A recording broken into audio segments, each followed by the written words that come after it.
Hello welcome back to my channel Alfina an aesthetic life. അപ്പോൾ ഇന്ന് നമ്മൾ വരുന്നിരിക്കുന്നത് PNC MAKയുടെ ഒരു അപ്ഡേറ്റ് പറയാൻ വേണ്ടിയിട്ടാണ്. BSc നഴ്സിംഗിന് വേണ്ടി PNC MAK അസോസിയേഷൻ വഴി ആപ്ലിക്കേഷൻ കൊടുത്ത എല്ലാ സ്റ്റുഡൻസും ശ്രദ്ധിക്കുക.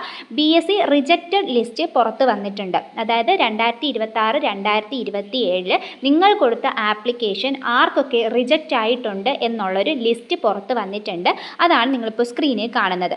അതിന് വേണ്ടിയിട്ട് PNC MAKയുടെ വെബ്സൈറ്റ് ഓപ്പൺ ചെയ്ത് ലോഗിൻ ഓപ്ഷൻ കാണും. അവിടെ നിങ്ങൾക്ക് കൊടുക്കേണ്ട നിങ്ങളുടെ ഐഡിയും കാര്യങ്ങളും പാസ്വേഡൊക്കെ കൊടുത്ത് ഓപ്പൺ ചെയ്ത് കഴിഞ്ഞിട്ട് നിങ്ങൾക്ക് ആപ്ലിക്കേഷൻ നമ്പർ വെച്ചിട്ട് നിങ്ങളുടെ നൈമും കാര്യങ്ങളൊക്കെ ഇതിനകത്ത് കാണിക്കുന്നുണ്ട്. അതുപോലെ നിങ്ങൾക്ക് ആപ്ലിക്കേഷൻ നമ്പർ സെർച്ച് ചെയ്തുകൊണ്ടും നിങ്ങളുടെ റിജക്റ്റഡ് ആണോ അല്ലയോ എന്നുള്ളത് തിരിച്ചറിയാൻ വേണ്ടി സാധിക്കുന്നതാണ്. ഇതിലിവിടെ ആപ്ലിക്കേഷൻ നമ്പർ കൊടുത്തിട്ടുണ്ട്, കുട്ടികളുടെ പേര് കൊടുത്തിട്ടുണ്ട്, എക്സാം അതായത് CBSE ആണോ ICSE ആണോ HSE ആണോ എന്നുള്ളത് കൊടുത്തിട്ടുണ്ട്, ഇയർ ഓഫ് പാസിംഗ് ഏത് വർഷം പാസ് ഔട്ട് ആയത് എന്ന് കൊടുത്തിട്ടുണ്ട്, എന്തുകൊണ്ട് റിജക്റ്റ് ആയി എന്നതിൻ്റെ റീസണും കൊടുത്തിട്ടുണ്ട്. ഇവിടെ കൊടുത്തിരിക്കുന്ന റീസൺ എന്ന് പറയുന്നത് നമ്മൾ ഓൾറെഡി പറഞ്ഞിട്ടുണ്ട്. ഇവിടെ അപേക്ഷിക്കണം എന്നുണ്ടെങ്കിൽ ഫിസിക്സ്, കെമിസ്ട്രി, ബയോളജി എന്നീ സബ്ജക്റ്റിന് 50% കൂടുതൽ ഓരോ സബ്ജക്റ്റിനും മാർക്ക് വേണമെന്നുള്ളത്. പല കുട്ടികൾക്കും ഓരോ സബ്ജക്റ്റിനും 50% വീതം മാർക്ക് ഇല്ലാഞ്ഞിട്ടും അപ്ലൈ ചെയ്തവരുണ്ട്. അവരുടെയൊക്കെ റിജക്റ്റ് ആയി പോയിട്ടുണ്ട്. അവർക്ക് ഇനി PNC MAKയുടെ ആപ്ലിക്കേഷൻ വഴി നിങ്ങൾക്ക് ഇവിടെ BSc നഴ്സിംഗ് കിട്ടുന്നതായിരിക്കില്ല. ഓക്കെ, അപ്പം നെക്സ്റ്റ് റിജക്ഷൻ വന്നിട്ടുള്ളത് സബ്ജക്റ്റ് ടോട്ടൽ എറർ. നിങ്ങൾ മാർക്ക് എൻ്റർ ചെയ്തത് തെറ്റിപ്പോയിട്ടുണ്ടാകും. പല കുട്ടികളും അതായത് കെമിസ്ട്രി, ഫിസിക്സ്, ബയോളജി എന്നീ സബ്ജക്റ്റ് എല്ലാം കൂടെ കൂട്ടി നോക്കിയാൽ കിട്ടുന്ന മാർക്കിനേക്കാളും കൂടുതൽ മാർക്ക് ടൈപ്പ് ചെയ്ത് കൊടുത്ത കുട്ടികളുണ്ടാകും.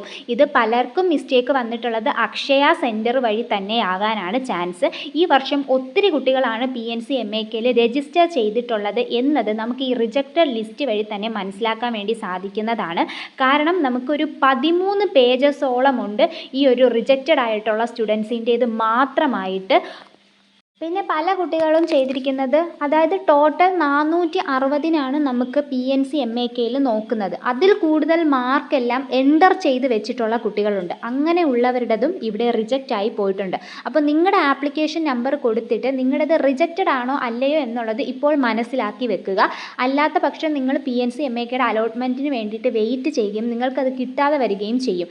ഓക്കെ, അപ്പോൾ ആ ഒരു സമയം നിങ്ങൾ വേസ്റ്റ് ആക്കരുത്. പിന്നെ കുറേ കുട്ടികളുടെ അത് നോട്ട് കംപ്ലീറ്റഡ് എന്നാണ്, അതെല്ലാം വെരിഫിക്കേഷൻ നടന്നുകൊണ്ടിരിക്കുകയാണ്.